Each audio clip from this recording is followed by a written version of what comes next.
Welcome to our channel. Today, I'll tell you a story that will make you think about where love ends and betrayal begins. How far can you go in a relationship while preserving your freedom? And is it possible to find a balance between trust and boundaries? Find out right now. I always considered myself a balanced person, someone who could keep emotions under control. But my relationship with Sarah made me rethink that belief. She was like a hurricane, bright, noisy, elusive. Her energy drew everyone around her like a magnet. Sarah could find common ground with anyone, a waiter at a cafe, a random passerby, or the person sitting on the bar stool next to her. I felt like she could even make a rock smile. We met completely by chance. I was sitting in a cafe, engrossed in my laptop, trying to solve some routine work problem. She walked in, like the sun, lighting up everything around her. Her laughter was infectious, like a child's joy, and her confidence was almost intimidating. Within 10 minutes, she was sitting at my table, chatting as if we'd known each other our whole lives. Our relationship began quickly and intensely, like a storm. I fell for her completely, even though I knew from the start that her freedom was an intrinsic part of her being. Sarah loved parties, crowds, and dancing. She and her friends were always the center of attention wherever they went. They called themselves the Queens of the Night and moved from bar to bar like a royal entourage. At first, it irritated me. I couldn't understand why she needed all those parties, conversations with strangers, and dancing until dawn. Jealousy tormented me. Every time she went out with her friends, I found myself sitting at home imagining men approaching her, smiling, and buying her cocktails. That jealousy burned me from the inside, like a slow poison. But Sarah was always open with me. She said her life was a dance, and her friends and parties were the music. She didn't plan to change her lifestyle, but she assured me that I was the one she had chosen and that her heart belonged only to me. I tried to understand her. She explained that she couldn't control other people's behavior, but always made it clear she had a boyfriend. If someone wants to buy me a cocktail, it doesn't mean I'm going to throw myself into his arms, she said once with a smirk. I tried to trust her, truly, but the anxiety never went away. Sometimes, sitting home alone, I felt my thoughts spiraling into an endless chain of suspicion. I asked myself, what if she crosses the line? What if someone is so persistent she can't resist? But I didn't want to be the guy who took away her freedom. I saw how Sarah lit up when she talked about dancing with her friends, how her eyes sparkled when she recalled their laughter and songs. I couldn't take that happiness away from her. Gradually, I learned to suppress my emotions. I told myself that as long as she came back to me, nothing else mattered. Sarah had a way of convincing me. Her confidence was contagious. She looked at me with her big, sincere eyes and said, "You're my person. Everything else is just noise." I wanted to believe her. I wanted to believe that I could rise above jealousy, that our trust was stronger than any doubts. But deep down, there was a shadow whispering, what if she's wrong? What if one day the noise becomes louder than your voice? One evening, Sarah came home glowing like never before. I immediately knew she'd spent the evening exactly the way she loved. Her face carried a satisfied smile, her hair was slightly disheveled, and sparks of joy danced in her eyes. I recognized that look. It always appeared after an evening with her friends. "We had so much fun tonight," she announced, kicking off her shoes at the door. "We went to this new bar. They have such great music. You'd love it." I smiled at her, though something dark was already bubbling inside me. I didn't like these conversations. Every time Sarah started talking about her outings, I felt like an outsider. It was her world, one I would never enter. I just listened, gritting my teeth, hoping that nothing unusual had happened this time. "You know," she continued, taking off her jacket, "something funny happened tonight. Some guy came over and bought me a cocktail." My smile faltered slightly, but I held on. I was used to such stories by now. Sarah always emphasized that she immediately told people she had a boyfriend and that it didn't mean anything. "And then?" I asked, trying to sound as calm as possible. "Well, I told him right away that I have you," she replied, as if reading my mind. "We chatted a bit and then went our separate ways. He was nice enough, but nothing special." I nodded, trying to process her words. Until that moment, I thought I was handling my jealousy. But that evening, something felt different. Her voice was too animated, her eyes sparkled too much when she talked about this guy. Something in her tone made me tense. "Is that all?" I asked, hoping the conversation would end there. Sarah looked at me with surprise, as if I'd asked a strange question. "Well, then my friends and I went dancing," she continued, "and he happened to be there. We exchanged a few words again, and he joined us on the dance floor." I felt something tighten inside me. Her words sounded innocent, but I couldn't take them calmly anymore. Why was she being so detailed? Why was she even telling me this? Didn't she realize how much it hurt? "And then?" I asked, struggling to keep my voice steady. "Well, we all danced," she said with a shrug. "And then he asked me for a slow dance." Those words hit me like lightning. I couldn't believe my ears. A slow dance? With another man? Sarah noticed my expression and quickly tried to explain. "It was just friendly. We didn't even touch closely, just hands. He was polite, nothing more." I looked at her, unable to understand how she could talk about this so casually. For her, it might have meant nothing, but for me, it felt like betrayal, even if it wasn't physical. "Do you think that's normal?" I asked quietly, trying not to lose my temper. "Of course," she replied, slightly frowning. "It's just a dance. Nothing serious." My heart pounded so loudly I could barely hear her words. Her confidence that it was insignificant tore me apart inside. I realized that for her, it truly meant nothing. But for me, it was betrayal, even if only emotional. After her words, I fell silent. My head buzzed as if struck by hundreds of ringing bells. I tried to find the right words to express how I felt, but couldn't. Inside me, a fire grew, its flames engulfing every corner of my mind. Sarah noticed my tension and tried to ease the situation. "Listen, it was just naive. You know me," she smiled, though her voice wavered. "I can't just tell someone to go away, don't talk to me, don't come near me. That would be rude. He didn't do anything wrong." "Nothing wrong," my voice cracked, and I felt anger rising in my chest. "You call a slow dance with another man nothing wrong? Do you understand how this looks?" Sarah rolled her eyes as if I were talking about something entirely insignificant. "He was just dancing. I didn't give him any reason to think there could be more between us. You're overreacting." Her calmness at that moment infuriated me even more. I felt something inside me break. "Sarah, for you, it's just a dance. But for him? Do you think he asked you for a slow dance without any intentions? Do you honestly believe it meant nothing to him?" "And what if it did?" she suddenly retorted sharply, her eyes flashing. "I don't care what he might have thought. I know it was harmless. It's you who sees a threat in everything." Her words hit me harder than I expected. I felt overwhelmed by hurt and anger, as if words were stuck in my throat and my breathing grew heavy. "It hurts, Sarah," I finally said, trying to keep my voice steady. "I don't want to control you or forbid you from doing things, but I can't understand why you think this is okay." She looked at me, her gaze softening. For a moment, I thought she understood how deeply this had affected me, but her next words shattered that illusion.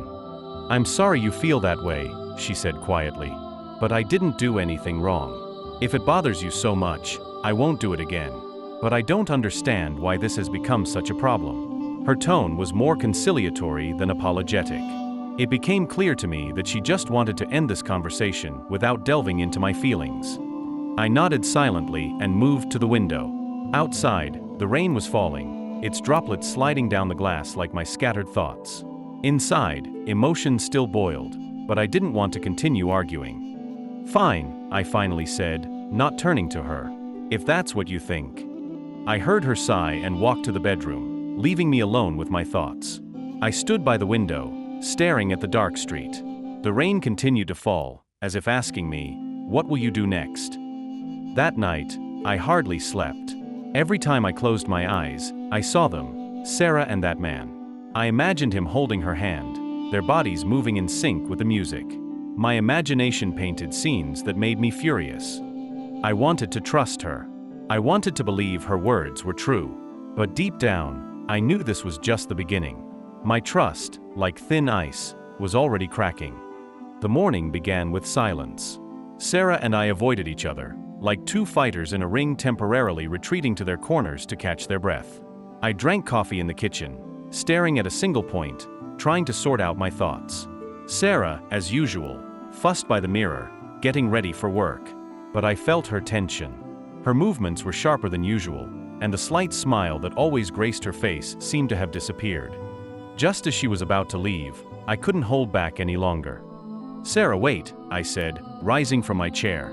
She turned, her gaze calm but carrying a hint of fatigue. "We need to talk." "I thought we'd already discussed this," she sighed, crossing her arms over her chest. "I said I wouldn't do anything to upset you again. What more do you want?" Her words cut me. I didn't want to turn this conversation into a fight, but I felt that if we didn't discuss it now, the situation would only get worse. "I don't need a compromise you make just to keep me calm," I began, trying to keep my voice steady. "I want to understand why you think it's okay to accept drinks from strangers, dance with them, and then tell me it's no big deal." "Because it really isn't a big deal," she snapped. "I don't see anything wrong with it. You said you trust me. So what's the problem? Why are you turning this into a tragedy?" "The problem is that for you it's just fun, but for me it feels like betrayal," I couldn't hold back. "You may think it's meaningless, but you're giving other men a reason to think they can have a chance with you. And it hurts me to see that you don't understand this." Sarah rolled her eyes and threw her bag onto the couch. "So now I have to stop being myself so you can feel comfortable?" she asked, her voice rising. "You want me to stay home, avoid people, and pretend I don't know how to dance?" "I want you to respect our relationship," I replied, feeling my own voice begin to rise. "To understand that there are things I find unacceptable. Is that so hard?" "Respect our relationship," she scoffed bitterly. "And what about respecting me? Respecting that I can enjoy life without doing anything wrong? Or do you think every time I smile at someone, it's a threat to us?" Her words hit me harder than I expected. She spoke with such confidence, as if I were truly at fault for not trusting her. But I knew that wasn't it. It was about boundaries, and how different they were for us. "Sarah, I'm not trying to control you," I said more gently. "But I can't understand how you don't see that these moments undermine our relationship. It's not about the drinks or the dancing. It's about how I feel around you." She fell silent, her eyes softening for a moment. "I don't want to lose you," she finally said quietly. "But I don't understand how we can move forward if you see betrayal in my every step." With those words, she grabbed her bag and left the apartment, leaving me with the thought that we were speaking different languages. I sat on the couch, feeling tension crash over me like a wave. I tried to find answers but realized the gap between us was only growing wider. Sarah returned late, when I was already lying in bed. I heard her enter the apartment, gently place her bag on the floor, and quietly walk to the bedroom. She thought I was asleep, and I didn't let on that I was awake. I needed time to process everything that had happened that morning, but instead of answers, I found only more questions. The next morning began with tense silence. Sarah drank her coffee quietly, her eyes focused on her phone screen. I sat across from her, clutching my cup, trying to figure out how to start a conversation. We both knew this silence wasn't just the absence of words. It was like a crack growing wider, dividing us further. "Are you still angry?" she finally asked without looking up. I remained silent, battling with myself. Part of me wanted to shout that yes, I was angry, that her behavior hurt me, but another part knew that would only make things worse. "I'm not angry," I finally replied, keeping my voice steady. "I just don't understand why you refuse to see my point of view." Sarah sighed and set her phone down on the table. "I understand how you feel," she said, her tone soft, almost apologetic. "But I can't change who I am. You fell in love with me because I'm free and open, and now you want me to be someone else." Those words sounded like an accusation, and I felt anger bubbling up inside me. "I'm not asking you to change," I countered. "I'm asking you to understand that some things hurt me. This isn't about your freedom. It's about boundaries." Sarah looked at me, irritation flashing in her eyes. "And what about my boundaries?" she asked sharply. "Don't I have the right to be myself? Why should I have to adjust to your expectations?" Her words were like a slap in the face. I didn't know how to respond. Inside me, conflicting emotions waged war: love, anger, resentment. I stood up from the table and walked to the window. The street outside was bathed in sunlight, but I felt like a shadow loomed over us. "Maybe we're just not right for each other," I said quietly, not turning around. Sarah froze. I heard her stand, and I felt her eyes on me. But instead of saying anything, she walked to the bedroom. Her steps were quick, almost angry. The whole day passed in silence. I tried to work, but my thoughts kept returning to our morning conversation. Sarah avoided me too, sitting with her phone or stepping outside to make calls. The tension between us was unbearable. In the evening, she suddenly announced that she was going to a party with her friends. I knew it was her way of escaping the problem, and it only added fuel to the fire. "Are you serious?" I asked, unable to hide my irritation. "After everything that happened, you're going out to have fun again?" "What else should I do?" she replied coldly. "Sit here and listen to your accusations?" I felt something inside me break. We started arguing again, our words growing sharper, our voices louder. At some point, I couldn't take it anymore. "If you love your freedom so much, maybe you'd be better off alone," I shouted, not realizing what I was saying. Sarah froze. Her face turned pale as chalk.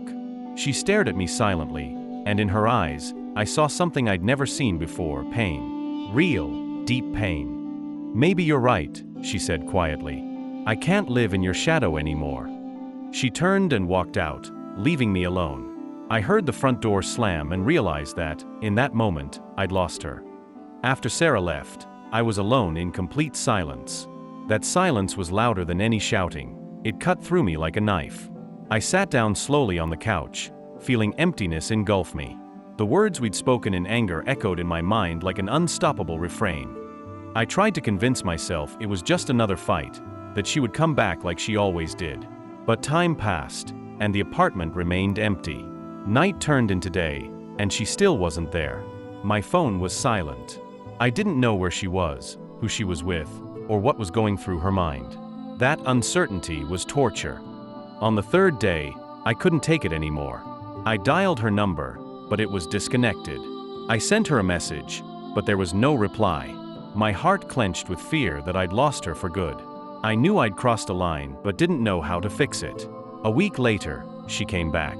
Or rather, she came to get her things. I heard the sound of a key in the lock and rushed to the hallway. There stood Sarah, so familiar yet so distant. Her face was calm, but her eyes lacked their usual warmth. "I came for my things," she said coldly, not meeting my gaze. "Sarah, wait.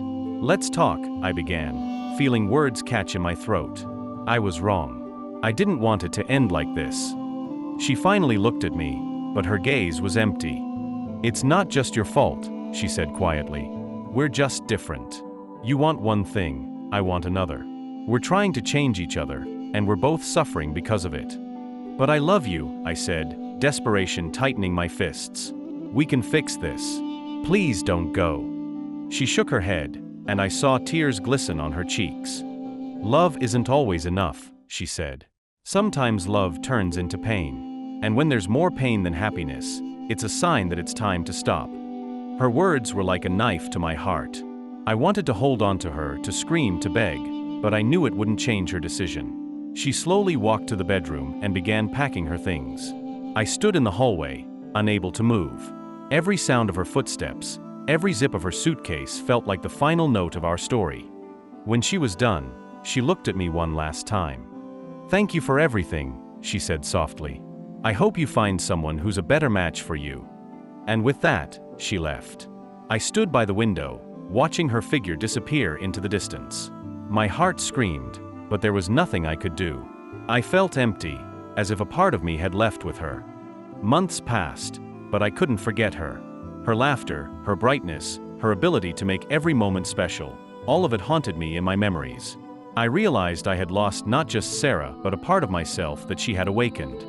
I often asked myself if things could have been different. What if I had been less jealous? What if she had been better at understanding my feelings? But the answers to those questions no longer mattered. Sarah was like a star to me, bright but unreachable.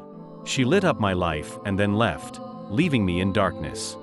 Now, sitting alone in an empty apartment, I hear the silence. The same silence that screamed so loudly that night. And in that silence, I find the answer. Love isn't about holding on.